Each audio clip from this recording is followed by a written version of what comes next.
This week on Below the Hardwood, we ask, is Stephen Curry the greatest shooter of all time? And we look at the issues of tanking and injuries in the association.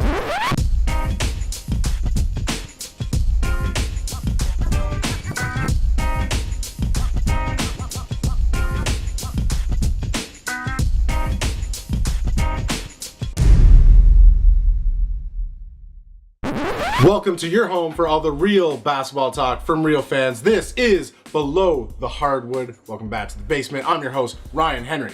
Sitting here with Dexter, holla back. and Alan Shane, aka Mr. Ashley Madison. And let's break right into it. Wow. Oh my God. With the week in review, ladies and gentlemen, Stephen Curry. Yes, Steph Curry, the man that everybody's talking about. We're here to talk, is Stephen Curry the greatest shooter of all time?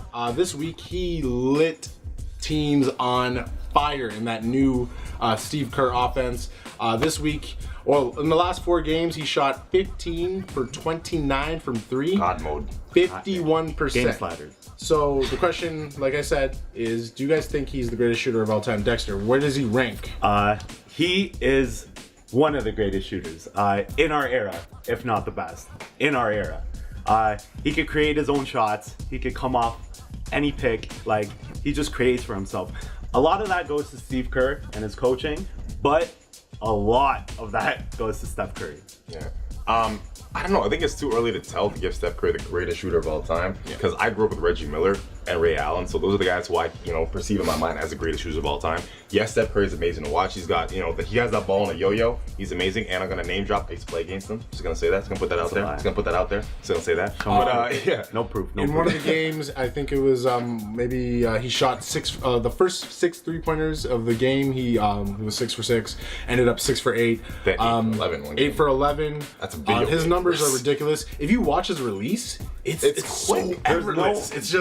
There's no follow through. There's nothing. By the time you try to D it up, it's in the net. It's like it's too late. Steph, I'm gonna put him top 5 because I know there's a few guys that I put ahead of him just because of their success, but he's only his 6th season in, so like it's still too early to judge.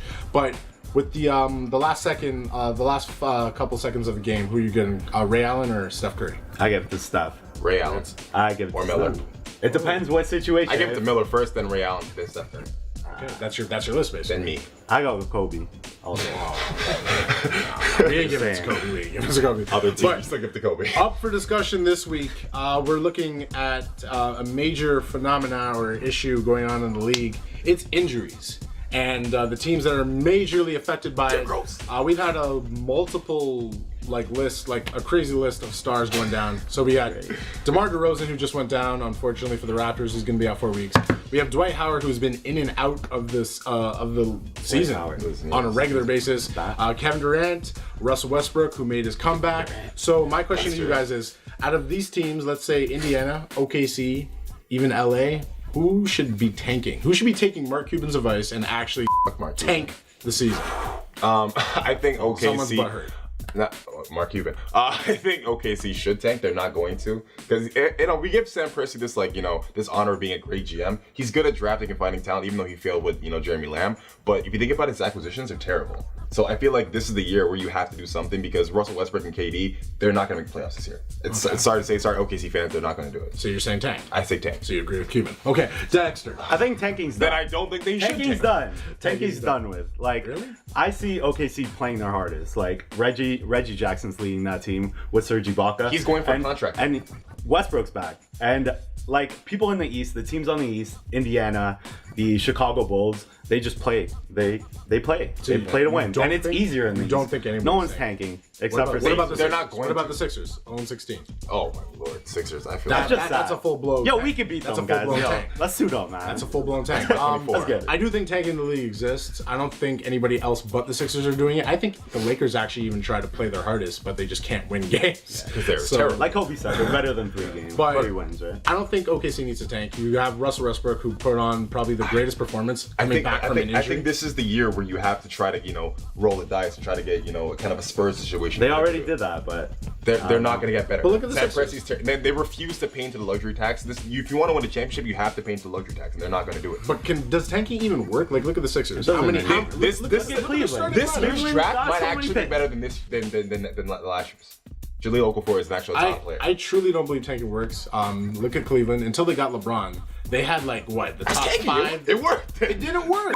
made it. Oh my gosh, they did not have a good in season this. until LeBron, and they're still not even having a good season. So like, Yeah. like they send all their top picks away to freaking Minnesota. So I don't think tanking really works. You just got to get lucky. And teams like New Orleans, you get AD. Teams like Washington, you get John Wall. They just had good years, and I don't think tanking works. Yeah. Just try your hardest, play, and Yes, if you don't, Derrick Rose or Dwayne Wade. Who's playing more games this year? I want to say Dwayne Wade. Wade. They're gonna play 20 games each. But anyway, They both. we are going to take our weekly trip out of the basement to go visit our man Noah T. Noah, what do you got to say about the contenders and the pretenders?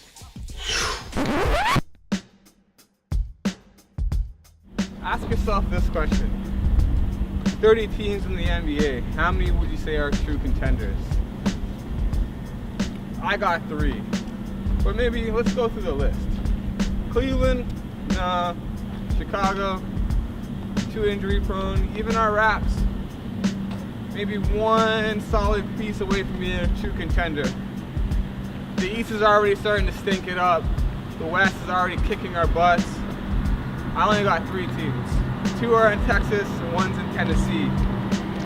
San Antonio Spurs, Dallas Mavericks, Memphis Grizzlies. A lot of contenders out there, but also a lot of pretenders.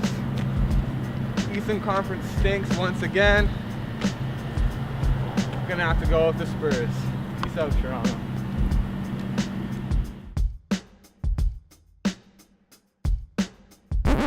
So, it's looking pretty good out in Texas right now. Got no love for the East, but I'm not complaining here. So we're gonna move right on to the 24-second shot clocks. Dexter, what do you got? I'm going to talk about the underrated point guards in the league. There's 2 of them that I really like. Mike Conley. He is on the #1 team right now, and he's leading them along with Marc Gasol. Also, I want to talk about Darren Collison. He is really good for the Kings. Like, he's a perfect fit. Like, he showed flashes on the Clippers, and he's showing it in the Kings. On the Kings. In the Kings. At the Kings. CP3's back study. And Alan, what do you got? I'm gonna talk about how Vince Carter and how we should retire his number in Toronto. I'm sorry. I hate every fan who boos him. You're a child. You're a child. I don't like you. But Vince Carter did so much for the city. He's inspired so many great basketball players from Canada right now, and I feel like he's the most like transformable thing when we think about Toronto basketball or even Canada basketball. And I think it's time for the Raptors to actually bury everything aside and retire his number 15. What's up? I agree. Take it off, Amir. About time. Take it off. Yeah, Amir should Slowly. Amir should go to like Real 16 slowly. or something. I'm just kidding. Actually, Amir should Come on go our show. far away from 15. But my 24 is on those Los Angeles Clippers. I think this is a put up or shut up year. That core has been together for too long. Blake Griffin I think he's at that point where he should be leading the team. Chris Paul, you already know what you're going to get from him. DeAndre's on a contract year. I think this is the year that they have to do something, or it might be time to blow that team up. Again, they've been sitting out mid-Western Conference for the last 3 or 4 years, and how far have they gone? Not even the Western Conference Finals. You guys got to do better than that. Ooh. Sorry. That's what happens when you have nothing but guards and centers. And you have no small forwards. So I'll take Chris Paul and the Raptors. I don't know. But that was another edition of Below the Hardwood. And guess what? You can find us everywhere because BTH everything. We are on social media. You can count it: Facebook, Twitter, Instagram, straight flexing. BelowTheHardwood.com for all the blogs. Tweet with Alan, me, and Dexter all season long at BTH on NBA for all that good stuff. And hashtag it, retweet it, like it, share it. TZ. But that was another edition of Below the Hardwood. Dexter _ BTH. Dexter BTH. At Brooklyn's nicest. Yeah, I'll close it out for you. Thank you, guys. Quick Have a question. good night. Can Kentucky beat the Sixers? Can Kentucky beat the Sixers? I'm gonna say yes. Next episode, tune in. We can beat the Sixers. We out. No, they can't.